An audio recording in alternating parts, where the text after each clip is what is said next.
حضرت زینب کے پیٹ میں بچہ تھا. حضرت زینب حضور کی بڑی صاحبزادی، سب سے بڑی شہزادی نبی کریم کی. جناب زینب گھوڑے پہ بیٹھی تھی، حبار بن اسود. جناب زینب کے جسم اطہر میں اولاد تھی، بچہ تھا. حبار بن اسود نے وہ بیٹھی تھی گھوڑے پہ تو نیزہ مارا گھوڑے پر یا اونٹ پر، گھوڑے کو نیزہ مارا، گھوڑا تیز دوڑا، جناب زینب گھوڑے سے گر گئی. ان کے پیٹ میں بچہ تھا، ضائع ہو گیا. پھر وہ کافی دیر علیل رہی، اسی بیماری سے ان کا وصال ہوا. وہ شہید ہوئی.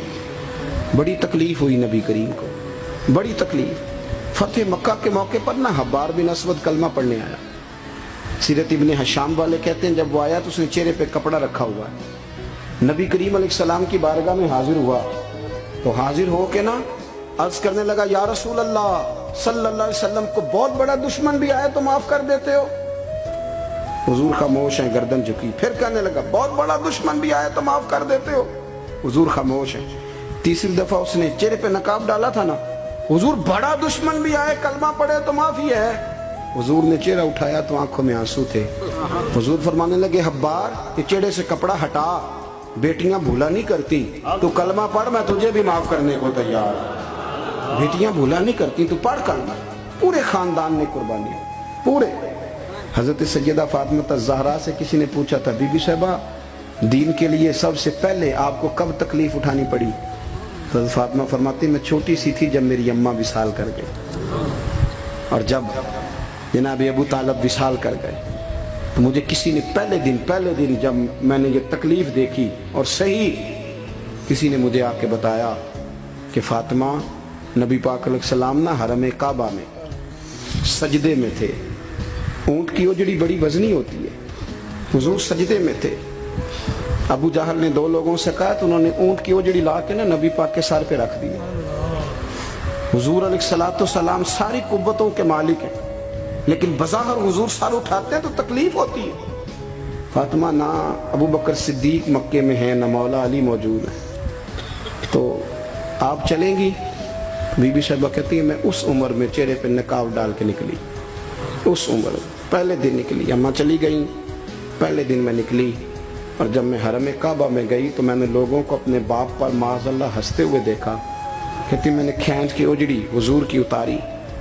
نبی کریم نے میرا چہرہ دیکھا تو حضور رو پڑے. فاطمہ تو کیسے آئی؟ حضور مجھے اطلاع ملی. سیدہ پاک کہتی ہے میں نے حضور کو انگلی تھامی نبی پاک کی، اور میں حضور کو آب زمزم کے کنویں پہ لائی. نبی کریم بیٹھ گئے، میں نے پانی نکالا، حضور کی زلفوں کو دھویا، اور پھر میں نے کہا اللہ انہیں برباد کر دے جنہوں نے میرے بابا کو تکلیف دی ہے، انہیں برباد کر دے جنہوں تکلیف دی ہے میرے بابا. حضرت ابو ہریرہ فرمایا کرتے تھے جن کے لیے سیدہ نے اس دن دعا کی تھی وہ سارے بدر میں مارے گئے، سارے بدر میں قتل ہوئے. ایک ایک شخص نے تکلیف صحیح صاحب، ایک ایک شخص. نبی کریم علیہ السلام کی چاروں بیٹیوں نے، پتہ ہے آپ کو، دو بیٹیاں ابو لہب کے دو بیٹوں سے بیائی گئی تھی.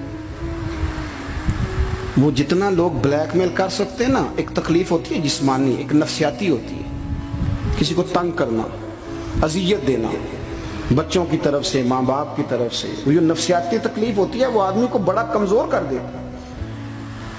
ابو لہب نے پیغام بھیجا کہ یہاں آپ دین کی تبلیغ چھوڑ دیں ورنہ بیٹیوں کو طلاق دے دی جائے گی. یہ جو دکھ ہوتے ہیں نفسیاتی ذہنی، یہ کرب ہوتے ہیں، یہ سہانے روح بنتے ہیں. ابھی نکاح ہوا تھا، رخصتی نہیں ہوئی تھی، یہاں آپ تبلیغ چھوڑیں طلاق دے دی جائے گی. میرے حبیب کریم نے فرمایا جو تیرا دل میں آئے کر، لیکن میں پیغام دین لے کے آیا ہوں تو یہ پیغام میں دیتا ہی رہوں گا. ان شہزادیوں نے قربانی دی، اظہار کیا، انہوں نے قربانی دی. ایک ایک شخص نے تکلیف صحیح صاحب، ایک ایک شخص. آپ کو پتہ ہے منافقوں نے سیدہ عائشہ صدیقہ پہ الزام لگا دیا تھا. الزام تو 1 منٹ لگتا ہے. کسی شاعر نے کہا تھا کہ مخلوق پتہ کیا کرتی ہے، کعبے کے اندر سے مٹی لے کے بت بنا کے اللہ کا شریک بنا دیتی. اور وہ کہنے لگا تم اپنے الزام کو کیا الزام سمجھتے ہو؟ لوگ تو جناب مریم پہ بھی الزام لگا دیتے تھے کہ تو یہ بچہ کہاں سے لے آئی ہے. کہنے لگا مخلوق تو فنکار ہے اس درجہ کے پل بھر میں، سنگے در کعبہ سے بھی اصنام تراشے. تم کون ہو، کیا چیز ہے داغ کبابی، لوگوں نے تو مریم پہ بھی الزام تراشے.